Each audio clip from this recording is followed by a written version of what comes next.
But you know what? It's a weird thing about Star Wars Day is, Chris, What's that? is you just don't know if your lightsaber is going to work or not.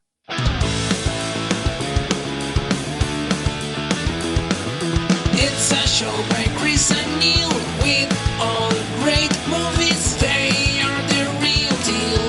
We watch them all, so you don't have to.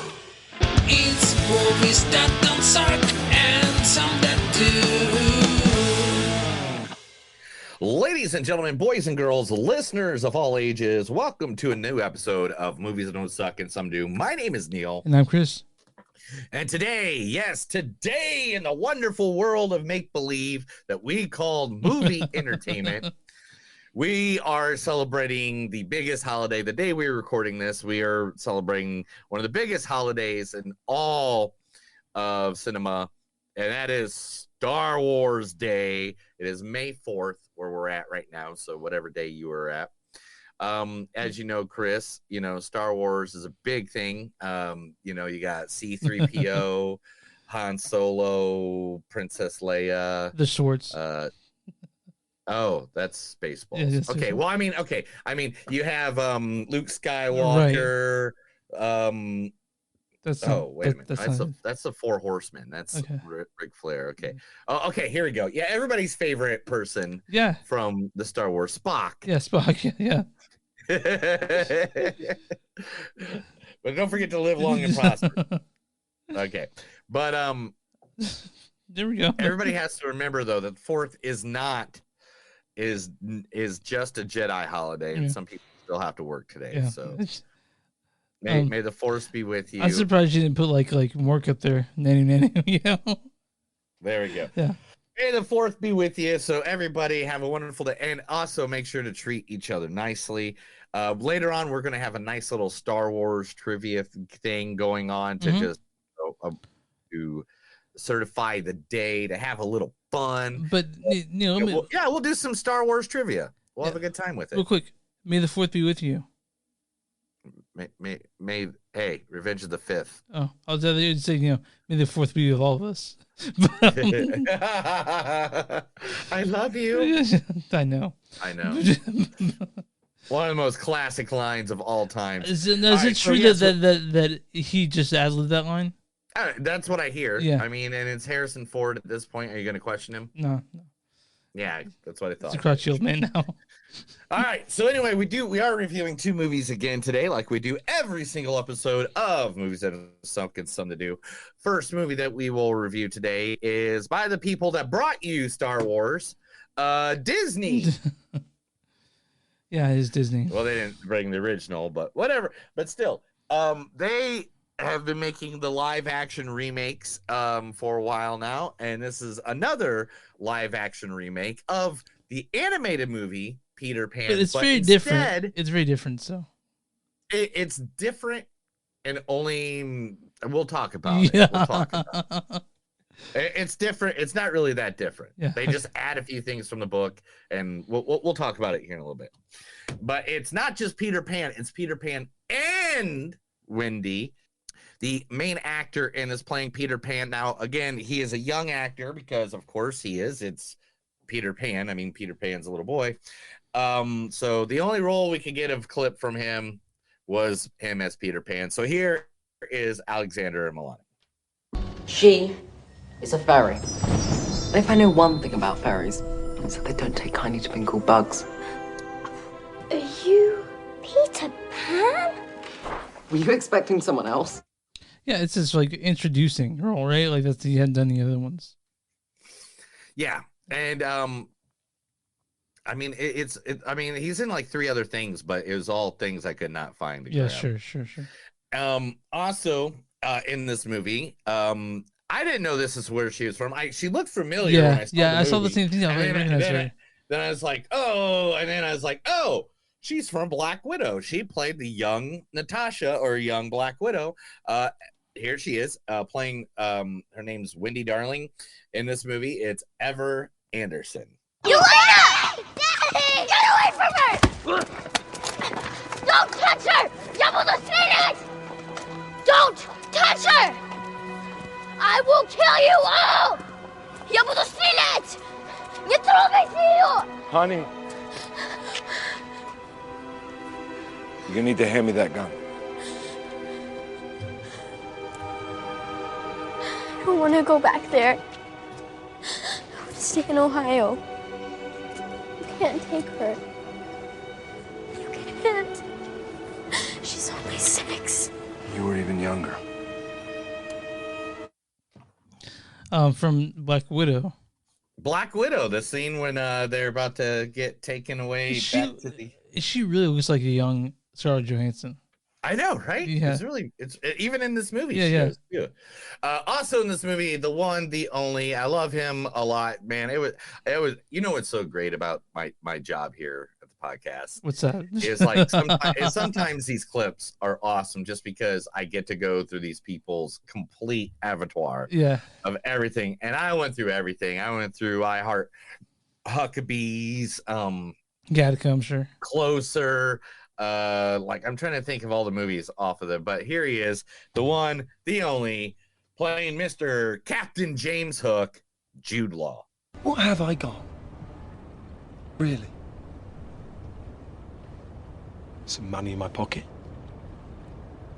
Some nice threads. Fancy car at my disposal. And I'm single. Yeah. Unattached. Free as a bird. I don't depend on nobody. Nobody depends on me.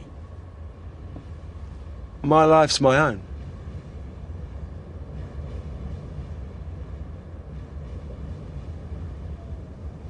But I don't have peace of mind. From Alfie, did you ever see the original Alfie with Michael Caine? Dude, yeah, of course. Michael Caine. I did, when the new one came out, I was working at Blockbuster, I think, at the time. Okay. When the new Alfie came out, or I just got over working at Blockbuster or something. So I was in that movie mode still of like, watching everything you possibly can. And by any means, it was just one of the movies that that we had the original, we had the new one, and I watched both of them at the same time, like within the same day, like one after the other. Yeah, my girlfriend was super into Jude Law at that time, so we saw Alfie like the weekend it came out. And Did you get head? No, but she wanted to give Jude Law head, so it made that happen. I don't know. I haven't talked to her in years. So all right. So anyway, moving on. The guy who's playing the right-hand man, just like Peter Pan has Wendy, Captain Hook always has his right-hand man, Mr. Smee himself. Hello? Yeah, I'm here. Okay. Jim. Yeah, Jim, my monitor just went off. Okay. Jim Gaffigan. Jim Gaffigan, everybody. Sorry about that. Okay, wait a minute, everybody. Let's just restart this. 1, 2, 3.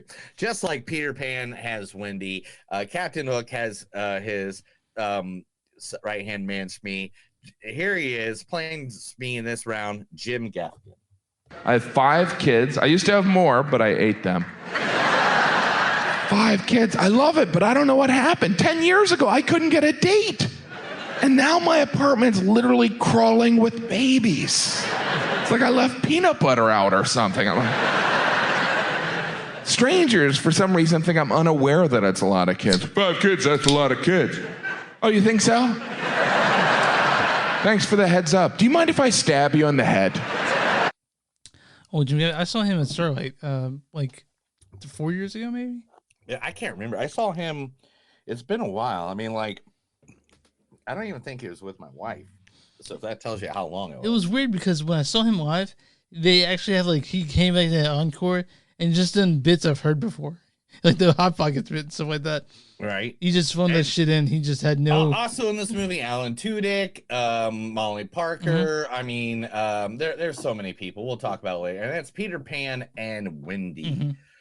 Now, the movie that Chris made me watch. Forced me, made me watch. Even a director we interviewed a week or two ago made it very clear that he will never watch this movie ever again. He said he liked it. He said it's a good movie to understand certain cinematography things. Cinema things, movie things. Yeah. And that's cool. and I get that. You didn't tip your hand this early? Come on, dude. But anyway, so the wonderful actor. So first, the movie, it's by Ari Aster. It is Beau Is Afraid, and featuring the one, the only Joaquin Phoenix. My life is nothing but a comedy. Well, let me get this straight. You think that killing those guys is funny? I do. And I'm tired of pretending it's not. Comedy is subjective, Murray. Isn't that what they say? All of you, the system that knows so much, you decide what's right or wrong the same way that you decide what's funny or not. From Joker, when Arthur Fleck is talking to... Yeah, a really good film. A really good movie. Just not a Joker movie. It's not a Joker movie. I hate saying that. And then people are like, oh, there's different versions. And it's like, great. Just one time, give me the original. One time. Yeah. Just once. Yeah. Just once, give me the original Joker. Anyway, we're not going to go into that. But anyway, good movie. Joaquin Phoenix is actually a really good actor. I think I gave Chris crap about him the other day. I was like, why are you hating me? Like, I don't know. like Joaquin Phoenix is actually a really good actor. Like, there's a lot of good movies that he's done over the time. Well, especially when I went looking for clips, I literally had a memory refreshment of, so many. I watched half of Joker, literally, like when I was getting the clips. Also in this movie, Patti LuPone, one of the biggest Broadway onstage actresses of all time. Patti LuPone. This low-life motherfucking brother of yours takes a dump at our kid's wedding, and that's all you're going to say. Well, what do you want me to say? We let him up there. You know what he does. Brittany asked him to be Jackie Burke, so I don't know why you're yelling at him. Who the fuck are you to talk to me like that? Florrie. Who invited you with your no underwear dress? Florrie. This is not... Yeah, go, please. What the fuck is your problem? I don't have a problem. You know what? I don't... You know what? Don't yell at me. Don't comment on my dress. Look at your fucking dress. My dress is beautiful. Fuck you. Fuck you back. Fuck you back. Fuck you back. It's time to cut the cake. It's time to cut the cake. You're lucky. I don't get my brothers to cut your nutsack off before you hit the tunnel. What's the problem? The kids love it. Come on, let me come on. You're the mother. Oh, shut up, lady. Let me go. I'll see you again. I'll see you in hell, motherfucker. Yeah, that's some fucking wild shit going on. Comedian. If you haven't seen that, and if you don't know all the voices in that scene, folks, literally that was Robert De Niro, Danny DeVito, Leslie Mann, and Patti LuPone. I mean, like, seriously, that is like the most jam pack of talent scene of just four people yelling each other that you've ever seen in a long time. Really cool. All right, and also in this film, one of my favorite Broadway comedic stage actors of all time. I love anytime he's in anything, I check it out. Everything from Murders, Only Murders in This Building to, literally I'm the producer for Viking, like everything. The one, the only, I believe this is from Birdcage is the clip I sent. This is Nathan Lane. Oh, you must be Barbara. What a pretty child. Come here and give me a hug. Oh, don't be afraid. Oh, how adorable. She's shy. Oh, it's so nice to meet you, Mrs. Coleman. Goldman. I thought the D was silent. It is pronounced Coleman, isn't it? We've had some confusion. Oh, yes, Coleman. The D is silent in America. It's Col de Lomont, or Cole of the Isle of Man in France, where Armand's chateau is, and Colderman in Greece, where Armand's work is, and finally the vulgar Coleman in Florida, where Armand's home is. So actually, we don't know where we are until we hear our last name pronounced. I'm glad that laugh's in there. It's so fucking funny. I love Nathan Lane, dude. His laugh just cheers me up. Like I just want to have a, there's some people in this world that are super famous and stuff like that. And there's like a list of 4 or 5 of them where I like literally just want to sit down and have a meal with them, have a good time, Nathan have Lane's a couple one of them. beers. Nathan Lane's one of them. You know who else is another one of them? Is it Parker Posey? It is Parker Posey. I love Parker just has Posey. this attitude in life. Like I would never be creepy stalker on Parker Posey. I just want you to know this. It's not that kind of relationship. It's kind of I just really love watching her. Hasn't she always been gorgeous no matter what she's doing or what she's in? You know what's funny? So I was talking about this movie to someone yesterday, and I said Parker Posey was in it, and he's like, "Man, she looks like the woman that's obtainable for me." And I was like, "All right, man, I get that. Okay, she's the actress you think you could hang out with. I get it. All right." But here she is doing a famous line from one of her most famous movies. In fact, this is the reason she got the job. Oh, yeah? Was because of this movie, because it is one of his favorite movies of all time. The Best in Show. Here she is, Parker Posey. Of course I've looked under the bed. Of course I've looked under the bed. That's where you look when you lose things. You, what is she here for? What do you? I called you here 30 minutes ago. No, You my call dog. yourself a maid? Where are you from? You from this country? Because I know people at the INS, deportation offices. Don't come here, man. It's bad. And then we'll pick you up. You will go back to where you came from. Lower your voice, I've been ma'am. looking for 20 minutes for your stupid. Go get your papers. A lot of agitation over a dog's toy. A dog's toy? Yes, that's what Well, we're you don't talking know my about. dog. A lot of You energy obviously on a don't know dog's- my dog. There's a pet Don't store tell right me. downstairs. Why don't we go A down? pet store down the stairs? Yes. What are you, a wizard, a genius? Why didn't you tell me that before? Thanks for your help, you stupid hotel manager!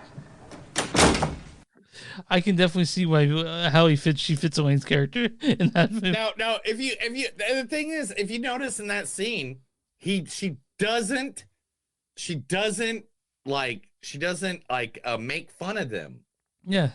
If you notice, everything she's saying to them, even though she's yelling at them, is actually nice or positive. Yeah, I like Best in Show. You like Best in Show too, Like, right? what are you? You're a wizard, Mr. Hotel Manager? like what does that mean? Yeah.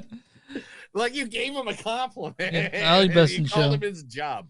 But the movie that we're talking about, what's going to be talked about, is Beau Is Afraid. Chris, tell everybody where they can find us. You can find us online at moviesdon'tsuck.net. We're w2mnet.com, the w2mnet.com. You go there, you can find our podcast along with plenty of others. They're all pretty fun. You guys can go to find us on Facebook at facebook.com/moviesdon'tsuck podcast. We're on Twitter at MTS Podcast. We're on Instagram at MTS Podcast. If you guys want to be a patron, go to patreon.com/moviesdon'tsuck. We'll have shit coming out sooner or later. You guys want merch with our name on it and stuff that's super related to the show, go to Bonfire Concert, Movies Don't Suck and something they do, a lot of kind of stuff there. Yeah, well, that's not there yet. Maybe one day, right? And then also, if you guys want to send us an email, message us at info@moviesdon'tsuck.net or moviesdon'tsuck@gmail.com. And where you find podcasts, you find Movies Don't Suck and something to do. Neil, who are we talking about today? All right. Today, we like to promote local businesses, and there are some local businesses right here in my good old place of Tulsa, Oklahoma, that I want to promote. Now, this business, I mean, it's not just one business. They have like 4 or 5 locations at this time, but it is all self-made. I know because I talked to them. They told me how they even started, about how one day they were just pretty drunk in Brooklyn, and they got a piece of pizza, and they're like, this is the pizza people should have everywhere, even back in Oklahoma. We're talking about Empire Slice House in downtown Tulsa. Now, they have 2 locations in Tulsa. They have one that just opened on Route 66 as well, and that place is this one right here. Look at that. That's cool. There's a lady that literally, I talked to the lady that designed the wallpaper, and literally it's just individual stuff that she slacked on the wall. That place must be bumping before and after a show at King's. Yeah, dude, this one right here. Yeah, it is before and after. Right down from it's right down from Cane's. And look at the pizza though, dude. Like it is good stuff. We're talking they have come up with good designs. There's one called the Foghorn Leghorn that I eat that is like it has siracha on it. Next time I come there, can you take me there? Oh yeah, dude, definitely, Okay, definitely. cool. Like, look at this stuff. Oh, it's great. And the new the new location is literally just blocks away from my house, right here on Route 66. This is what the one downtown looks like. This is the one right next to Keen's. Man. And I mean, there we go. That one's God, I good. can't wait to get pizza after this. You have a clue. I know you're gonna have to go get some. But the thing is, it's hard to find pizza that's good. I'm saying my friend Seth. Every time we go to his house, he literally has pizza from Empire all the time because he lives right next to Cane's. Nice. And it's just like, man. But Empire Slice House is originally 84 Hospitality Group Hangout, established in Oklahoma City in 2013 by Oklahoma native Rachel Cope and carried over the years by the 84 Hospitality Group squad. The concept was the first of their parent company inspired by the brand of hospitality. In 2018, Empire Slice House was named the Independent Pizzeria of the Year by Pizza Today magazine. From their start in the convenient laundromat, an old converted laundromat in Oklahoma City Plaza District, to now a slicing their way New York style pizza in several locations across Oklahoma, Empire drives their narratives and encourages creativity of expression. Now, I met everybody that worked. I'm not everybody, but I met a good chunk of them when I was doing an event for the radio station I worked for. And they are just 100% some of the nicest people in the entire world. So please, guys, if you come to Oklahoma, anywhere near Oklahoma City or Tulsa, seriously, go to Empire Slice House.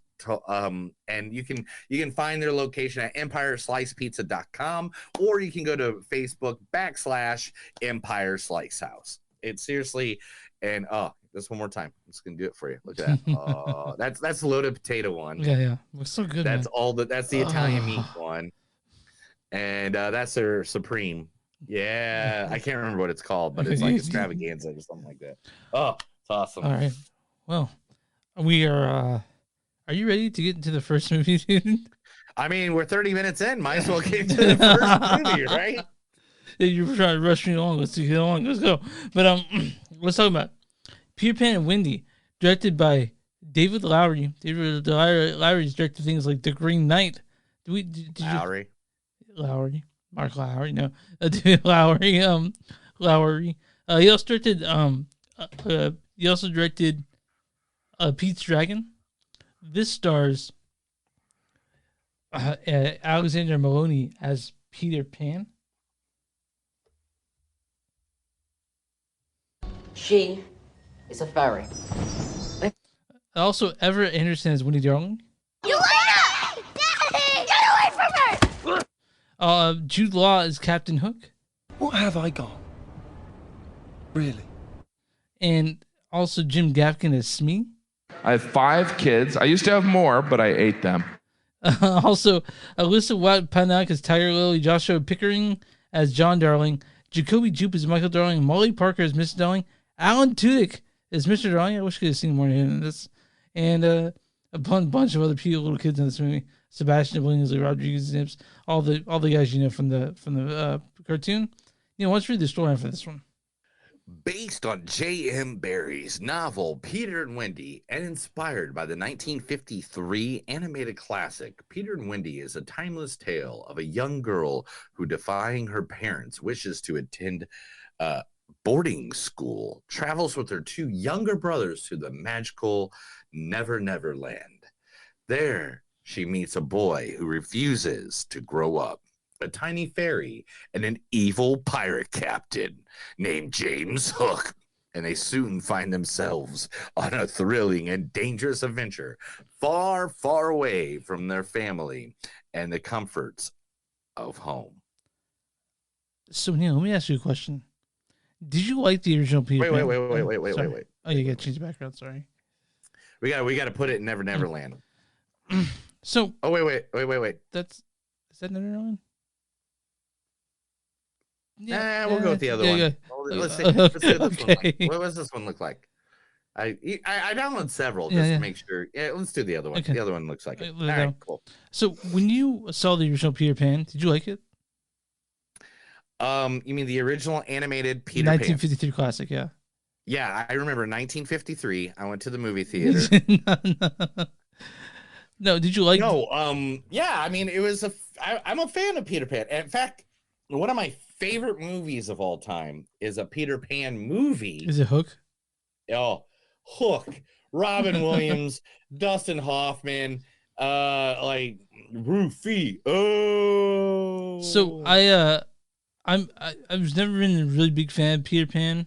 Not like don't hate it, not the big fan. And Hook, the first fight that me and my wife ever got into was while we were watching Hook, like at a hotel room. So whatever. But this is not Hook. This is Peter Pan and Wendy. And I gotta say, man, I don't really like this movie. I mean, it was really fun. Now, for people out there that don't know, now you're gonna know. But what it did was the original 53.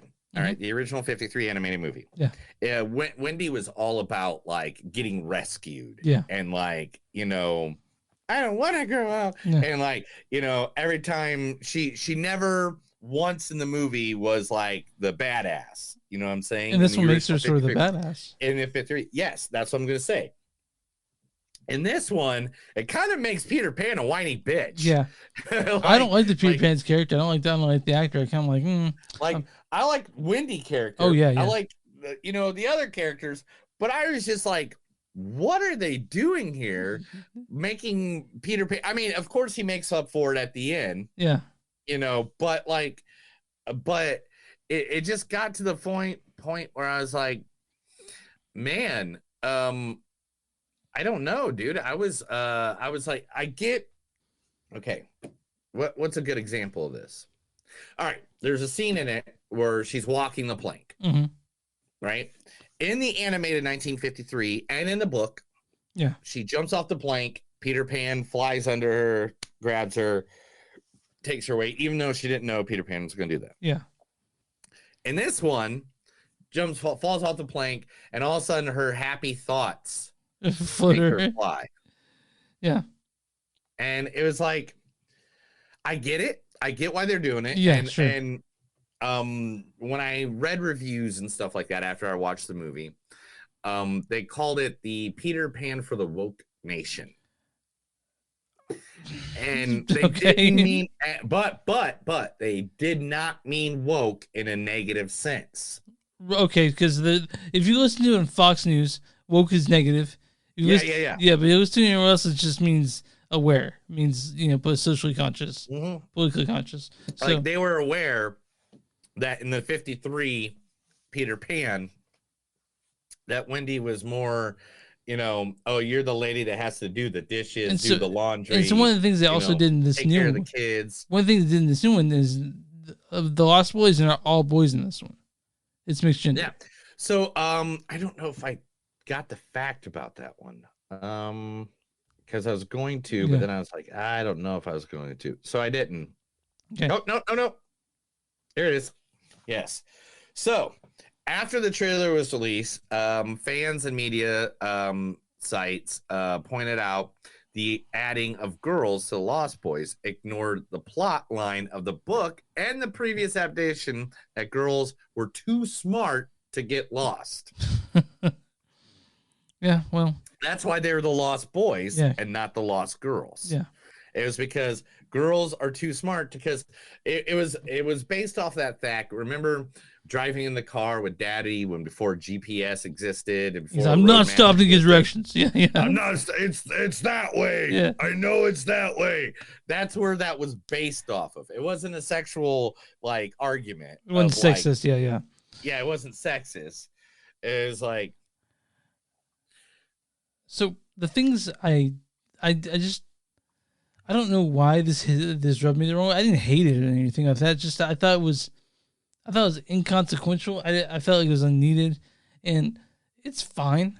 One thing I did really about it is I love Jude Law as a Hook. I think Jude Law is a great Hook. I'll say that. but he's no Dustin Hoffman hook. I'll say that also as well. Well, I mean, no one's no David Hoffman. I mean, Dustin Hoffman, but I mean, and Jim Gruffy. I mean, he's not Bob Hoskins, but like he was still good. You know, you're talking about a character that's been done like 142 times at this point. Yeah. Like 10 years from now, when not 10 years, but 100 years from now, when they're watching the 17th remaking of Star Wars, you know, with the guy that's Luke Skywalker that time, you know, like they'll be like, yeah, but Mark Hamill did it the best. Yeah, well, that's great. Awesome. I mean, it was a good movie. It was fun. But again, it's just another Disney live action movie. It just retold the story we've seen 100 times. Yeah. Now they did add the story between Peter and Captain James Hook a little bit more than what people knew. Yeah, because that's from the book. Yeah, it is. Okay, I didn't know if it was from the book or not. Because it was just like, it made no sense to me. It like, look, I don't know why we're doing all these live action remakes of all these movies. I don't. I mean, some of these. I know why. Are just I know. great on I their know own. why. Ka-ching. Ka-ching. Yeah. Ka-ching. But luckily, this isn't. We didn't pay.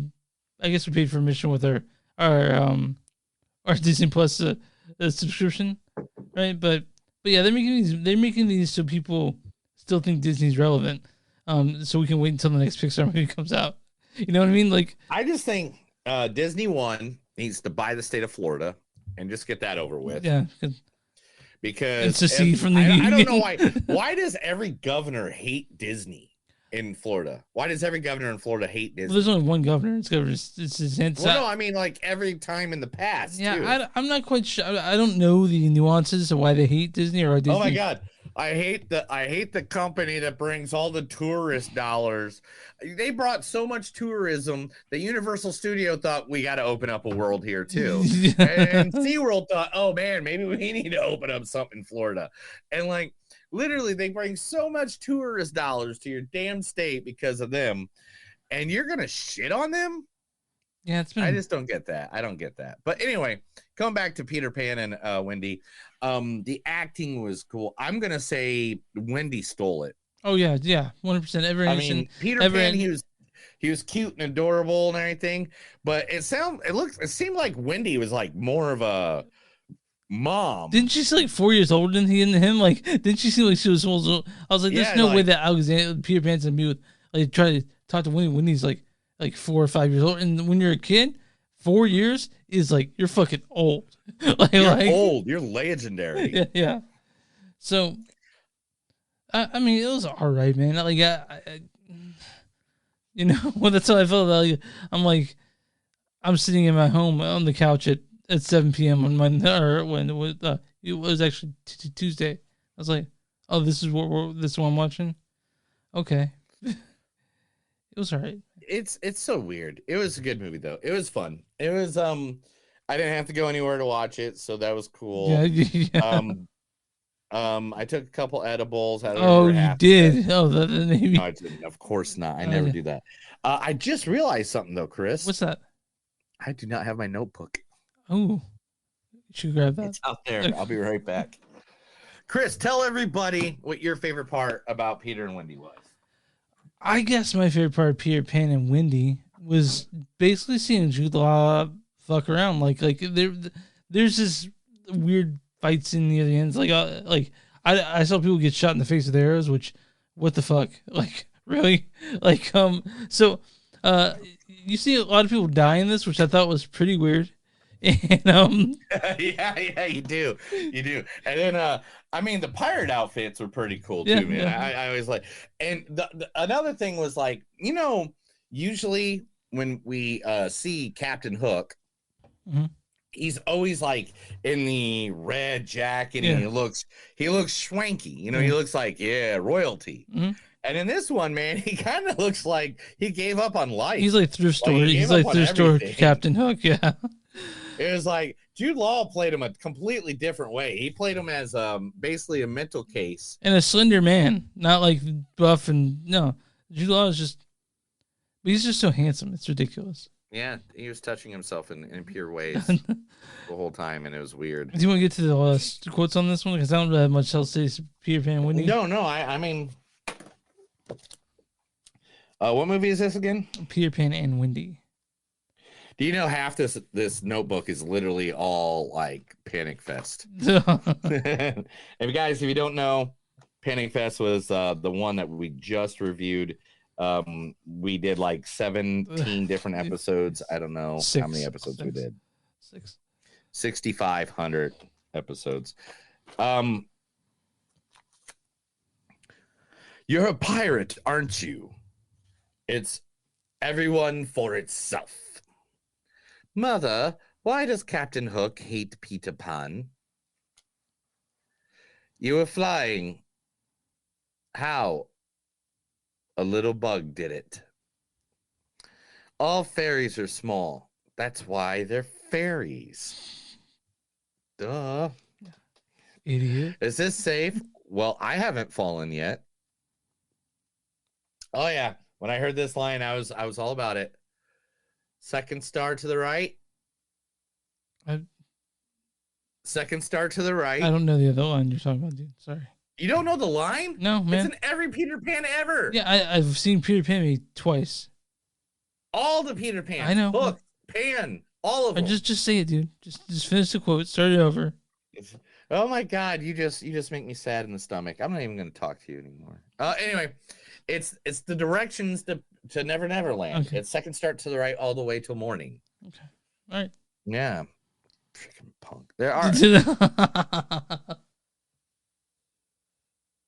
Never say his name. Are you the Wendy? If you don't know, and stories have, you're an imposter. Do you hear what I hear? Tell me, what will you hold on to? Your hope or your breath? Oh, I love that line. No children in Never Never Land. You stabbed me in my heart with your words for the last time. You were always good at hiding, and I was always the best at finding you. My time for joy is gone. I've been reduced to this. As we suggested, you're slowly digested. What's a captain without his ship? Sad and sinister man, one last time. And just like old times, all your old Captain James. Oh, no, got another page. And one more. Do you know what really hurts about getting old? It's not the cracking bones or the dashed dreams or even the sense of death. All right. Yep, that's it. So my score in this, and like I said, I didn't really like it that much. Going 2.93. Yeah, I'm gonna give it a 3. Mm-hmm. And this is a reason why I'm not gonna go lower on this.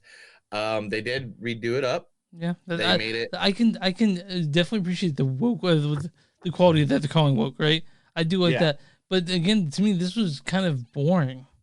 Yeah, I mean, literally the 2 times that the screen lit up was either Wendy or Captain Hook. Yeah, that was it. Peter Pan did not mean anything to my story. You could have had Peter Pan not even in the story. I'd have been fine with it. Yeah, and that's not how your Peter Pan should be. Yeah, so it's okay, whatever. Like, it didn't need to be made, and whatever. So I'm on RottenTomatoes.com. What is the audience score for Peter Pan and Wendy? It's Neil did not turn the brightness up on his other monitor, and he should have earlier. Audience score, you say? Yeah, it's gonna really surprise you, by the way. 82%. 15%. 15. Okay, it surprised me the other way. Yeah. It's like, okay. Audience says there's an audience says on this one. Mm-hmm. Slower and a lot less visually appealing than Disney anime version, Peter Pan and Wendy lacks the magic of the classic source material. Now, I don't know if this was piled on by some conservative group, because of the wokeness, I guess. Maybe that's the case. Maybe it was done that way. But what is the critic score for Peter Pan and Wendy?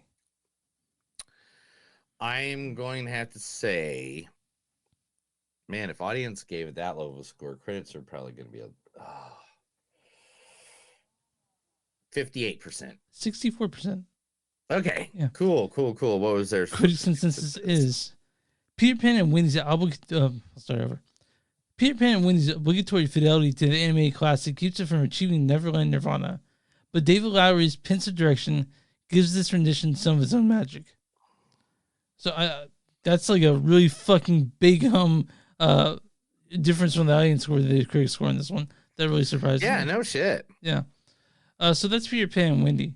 We're gonna play a Star Wars game, guys. We are. What I'm gonna do is I'm gonna play. Yes, we are. 6 May the Force be with you, and Okay. Neil's gonna guess the character said it and who he said it in. All right.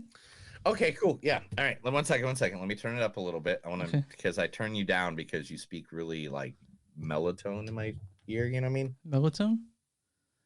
Yeah, like your voice is deep. I didn't Like, realize I had a it's deep like- voice. I'm sorry. Yeah. You talk kind of like when you're in my ear. It kind of sounds like you're like what's that donkey's name? Eeyore? Hello. I didn't realize I did that. I'm just doing a movie podcast. I'm sorry, dude. No, I'm just kidding. All right, go ahead. Okay. Number 1. May the Force be with you. Qui-Gon Jinn to that was to Obi-Wan Kenobi when they separate in Phantom Menace. Okay, you got the character right, and you got the movie right, but it wasn't 2. Oh no. It was to Anakin Skywalker right before they break up. Perfect. Great, good Yes. job. Okay. All right, here's the next one. This one's easy. May the Force be with you.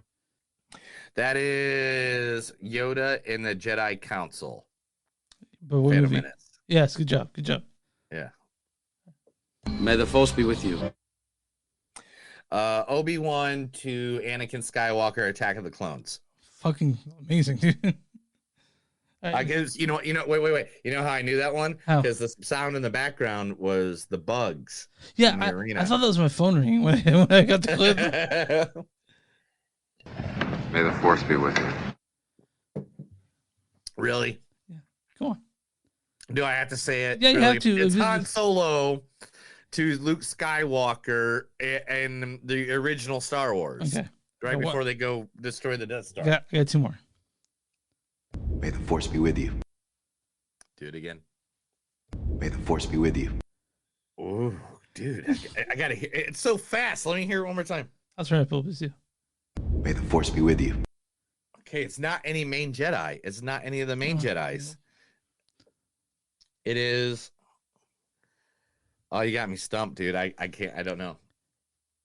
I gotta do it one more time. All right. All right. May the Force be with you. That's not like the general talking to Padme and No, like no, freaking no. Okay, I'll tell you this. It's Finn. Let me hear again. May the Force be with you. It is Finn. Yeah. Oh my god, I just watched 2 of his movies today. I think it's from the Last Jedi. So. All right. What's the last one? May the Force be with you. Carrie Fisher And freaking Force Awakens. good times. All right, we got All it. right, cool. I got a couple trivia questions now for Chris. Oh, man. On May the 4th be with Oh you. no. Okay. And I think these are medium. I'll go medium Okay. level. Are you giving me multiple choice or fill in the blank? Sort of No, this is answer the question. You guys are gonna just see how much of a poser I am right now. Just so you know. Okay, I'm ready. All right. Chancellor Palpatine, aka Emperor Palpatine. What is his Sith Lord name? I don't know, man. I really don't know. Really? They talk about it for like 3 movies. I know. What is it? Darth Sidious. Darth Sidious. That's right. Okay. All right. Okay. What was Han Solo frozen in? Carbonite.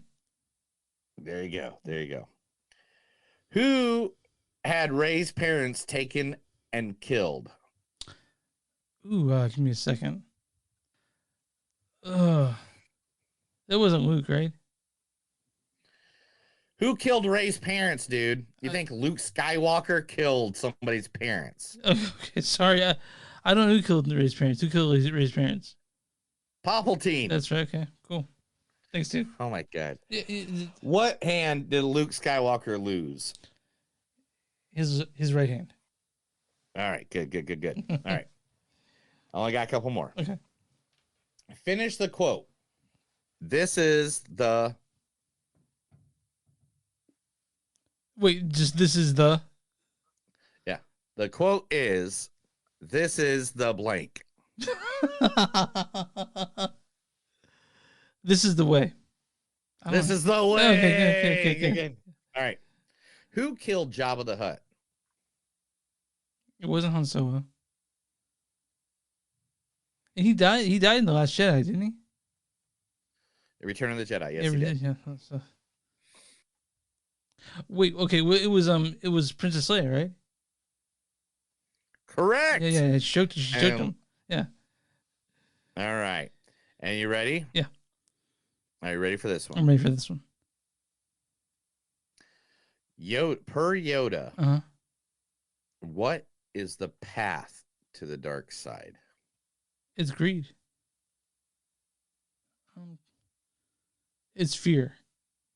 Fear. Yeah. There you go. Okay. See, I got some medium ones, man. I didn't even get the hard ones. I didn't even tell you, like, I feel like those are some pretty medium ones for you. Good job, man. You only missed 2. Yeah, Come on. I should have done better.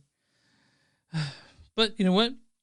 I think we are ready for news. What do you think? Oh, shoot. I didn't even set it up. Yeah, go ahead for it. I'm just kidding. Yeah, I was like, I had to This is the Movies Don't Suck and Some of Them News. My name is Neil, and I am about to tell you a bunch of stuff because Chris forgot his readers back at his mom's house, so he cannot read. I'm also illiterate, so keep that in mind. Thanks a lot for bringing that up. Illiterate. You're not illiterate. You're right. That's your brother Matt. All right, let's talk about the 2 cool things right away off the bat. Get that done and going that have to do with May 4th. Let's talk about, I got 2 stories on that. Okay. First story is today, of course, the lovely, the one, the only who played Princess Leia. May the Force be with you. That one right there. Yeah. Yes.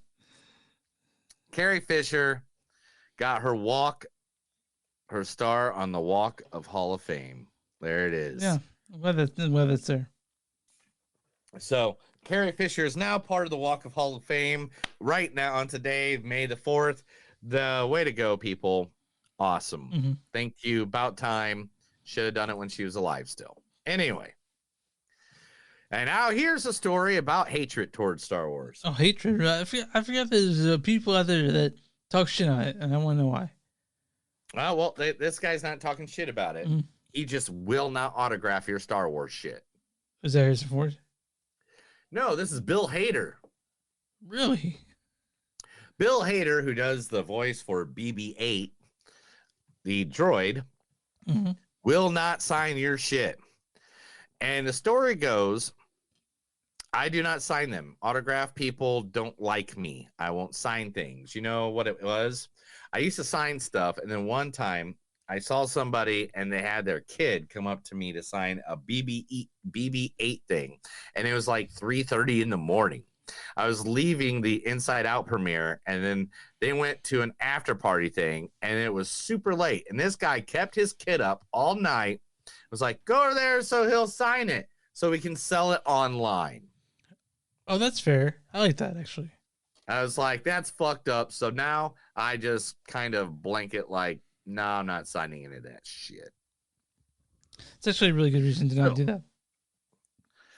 All right, so let's talk about the biggest, baddest, saddest news in all of Hollywood right now. Okay. The strike. Oh, yeah. There's a strike going on, Friday strike. Oh, yeah, you forgot. There's a big strike going on. In fact, today, the entertainment business of today lost $10 billion. Fuck! Just because of one day of the strike. Certain stocks like Paramount Global, Comcast, and AMC Networks all went down today.